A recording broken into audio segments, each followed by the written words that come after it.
Hello Body and Soul community, my name is Lyric. I'm here to unpack my market box that came from our no-cost produce market today, Friday, June 19th. This is an example of some of the food you may see in your box. I'll offer some storage tips, recipe ideas, and nutrition information, and I'm excited to see what you find in your box. Let's get started. I have some beautiful curly kale. This is local curly kale. This was gleaned from a local farmer's market. We also have kale going out from Nuestra organic farms, and we have a ton of local greens, chard and lettuce from lots of different amazing local growers. Kale specifically you can eat raw or cooked. I have a kale chips video on the Facebook page that you can check out if you would like an idea for how to enjoy your kale. There's also a massaged kale salad recipe on the Facebook. We have lots of recipes on the website that you can check out to learn how you can get calcium and iron and lots of vitamins from your kale. I have some beautiful locally grown basil. This is from Dr. John Wilson Community Garden. You can see we put a label in there, as we do with a lot of the local food that heads out at our markets, to honor the farmer and to provide you with this handy info. So it says ideas on how to use basil, throw it in some tomato sauce, maybe in a smoothie, into a dressing for a salad. And it also discusses the benefits of basil. So it's great for the digestive system, vitamin K, and iron. So I'm excited for y'all to experience this basil. We have lots of other local herbs going out at market today as well. I think Cedar here is going to help with the video today. Yeah, he's very helpful. So we have some beautiful local bread, lots of local today. This is from Annie's Bakery. We're so grateful to have an abundance of Annie's Bakery bread at so many of our markets. I have a bag of milky oats. This is a little bit more of an unusual food. It's actually a highly medicinal food. This was again from Dr. John Wilson Community Garden. You can create a tincture from milky oats. I believe we have a whole class going online today about how to enjoy your milky oats and how to get the benefits specifically for your nervous system. So I'll defer you to the online class that'll be posted on the Facebook page taught by Cindy. So you can check that out. And there's also some more information on the label here that you'll receive if you get some milky oats. More local, I have No Evil Foods plant-based meat. This is their plant-based chicken called Comrade Cluck. I did a whole video on No Evil Foods 101, how to enjoy this, how to cook it, how to store it.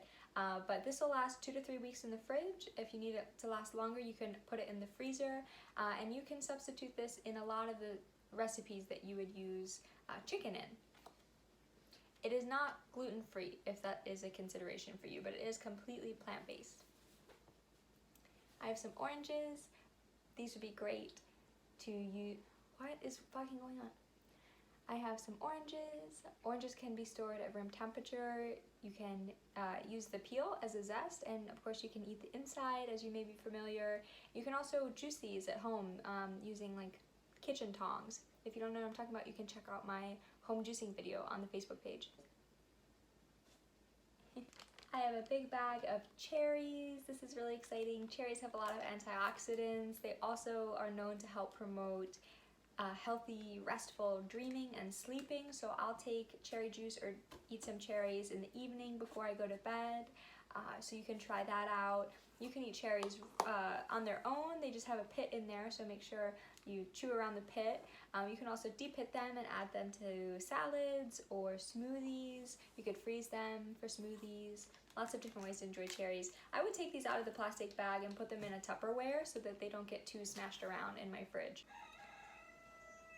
I have some pears. These are a great source of vitamin C, potassium, vitamin K. You can eat them raw or cooked, and you can store them at room temperature. Once they start to get soft, you can go ahead and put them in the fridge. Yellow onions. These are going to be great to add lots of flavor to my dishes. They also have digestive enzymes that can help aid in your digestive process. Our nutritionist Abby says that if you cut them at least 30 minutes prior to actually cooking them, you leave them cut, in a bowl or something like that, then it can actually start to release some more enzymes that help your body to absorb the nutrition and benefits of the onion while you're eating it. So that's a cool tip for your onion. You can store these at room temperature as well. I have a bundle of asparagus. Asparagus is a great source of vitamin A, folate, fiber. Sometimes you need to break the bottoms off of the asparagus because they'll be really tough and fibrous and hard to eat, hard to chew. But you can roast asparagus, you can steam asparagus, you can boil asparagus, lots of ways. I don't typically eat asparagus raw necessarily, and you can store these in your fridge.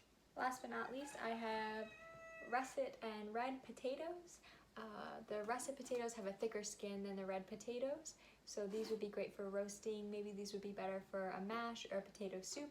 You can store potatoes at room temperature, and if they get eyes, like they start to grow sprouts, you can just go ahead and cut them off. It doesn't mean that they are inedible. Here's everything that was in my market box today. I'm excited to see what you bring home. If you have any questions, you can email me. My contact is in the description. Have a beautiful day.